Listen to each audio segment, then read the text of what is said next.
नमस्कार जय जगन्नाथ मु ममता स्वागत कर मोर नुआ ब्लॉग को। तो फ्रेंड्स केमिति अच्छंती निश्चित भाव में श्री जगन्नाथ कृपार आपण एवं आपणकर परिवार समस्ते भलरे थे सुखी थे शांति थे मुझे मो परिवार सहित भलरे अच्छी। तो फ्रेंड्स जेहेतु नुआ कर मो ब्लॉग स्टार्ट करी तो से आपण मैंने प्रथम मो ब्लॉग को आरंभ शेष जाए देखूँ। जदि ब्लॉग रे किछि त्रुटि थाए ताहले आपण माने कमेंट सेक्शन रे मते जणातु आ को भली ब्लॉग कले आपण मानकर मन को छुई परिबो। तो निश्चित भाव में मते कमेंट रे जणातु जदरा कि मो तरफ चेष्टा करी ब्लॉग टी सुंदर हम। तो से आपण मानकर सपोर्ट मते निहाती दरकार। तो फ्रेंड्स कमेंट करंतु आ मो सहित बने रहते आज ब्लॉग को देखा भल लगे कमेंट करंतु।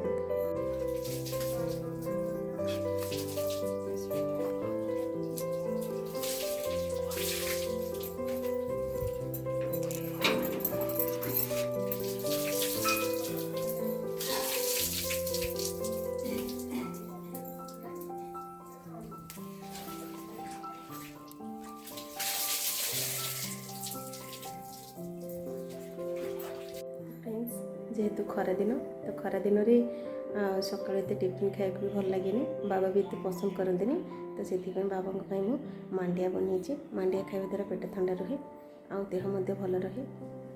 तो से चलते देखो आपण मानक मांडिया देखते फ्रेंड आपको मांडिया जाऊ कहती। खरा दिन मांडिया जाऊ खाइले पेट ठंडा रहे भल लगे।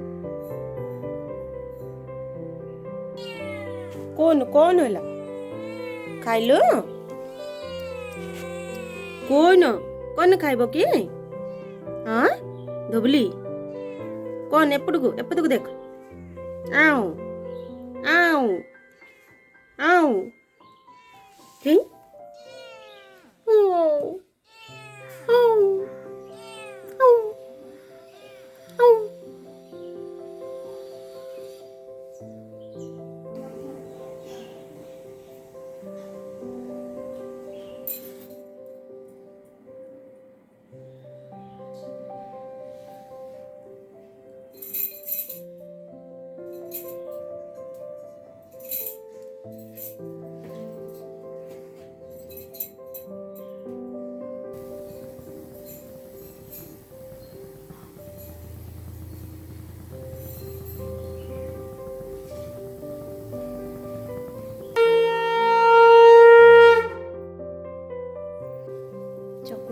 चकुड़ी सहित पोटल तरकारी कदली मानकर पूजा सारे आम आमर टिफिन करनबू।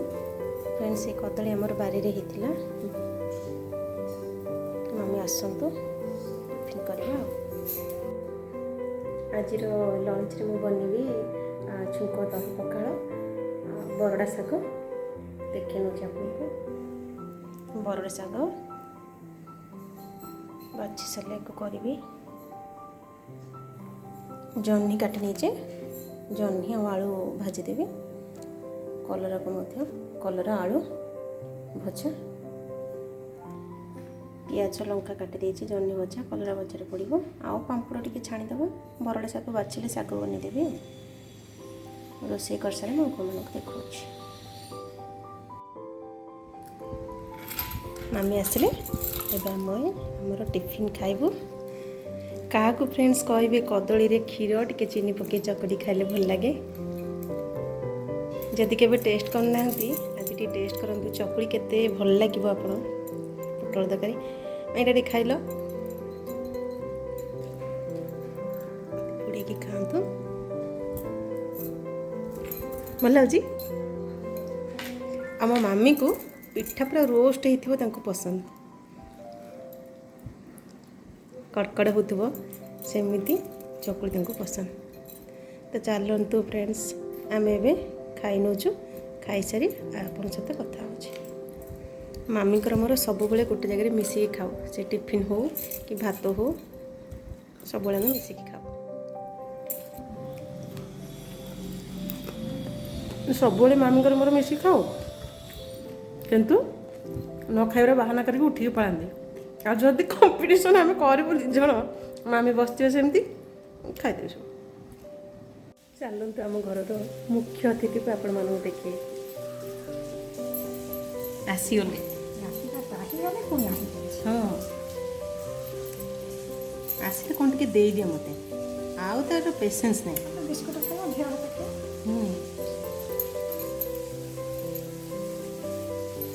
मम्मी को देखते गोटी गोटी करके शाग को बाछू खाଇବା ଆଶାରେ ଦେଲେ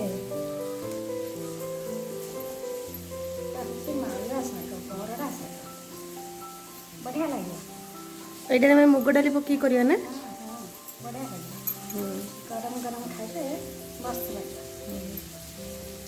ଏଇ ଜାଗାରେ ହିଁ ମିଳୁଛି ନା ମାଳ ଜାଗା କୋରାପୁଟ ଆଉ ଅନ୍ୟ ଜାଗାରେ ମିଳିବାଟା ଟିକେ କମ ପାହାଡ଼ିଆ ଜାଗାରେ ଏଇଟା ମିଳେ ଏପଟେ ବଡ଼ ଗଛଟେ ନାଇଁ ଏଟା ବଡ଼ ଗଛ ହଁ ସଜନା ଗଛ ଭଳିଆ ପୁରା ଯେଉଁ ତୋଳୁଛନ୍ତି ପୁରା ବହୁତ କଷ୍ଟରେ ତୋଳୁଛନ୍ତି ଉପରକୁ ଯାଇକି ତୋଳି ଥାଉଛନ୍ତି ସବୁ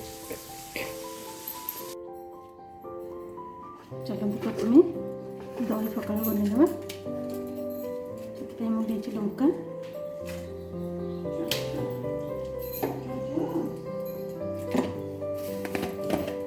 ସୋରିଷ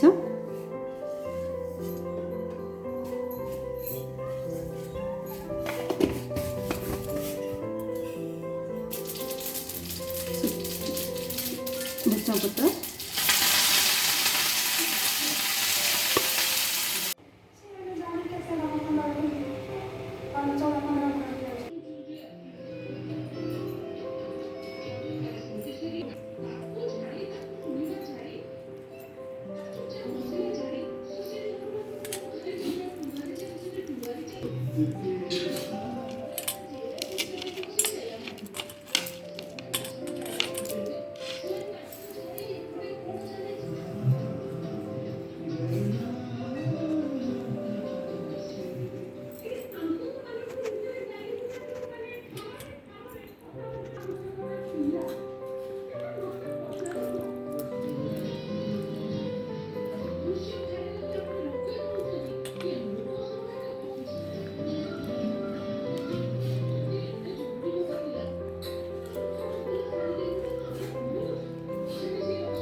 तो फ्रेंड्स आज वीडियो को मैं ये करुँचे पुणी देखा आउ गोटे नुआ ब्लॉग सह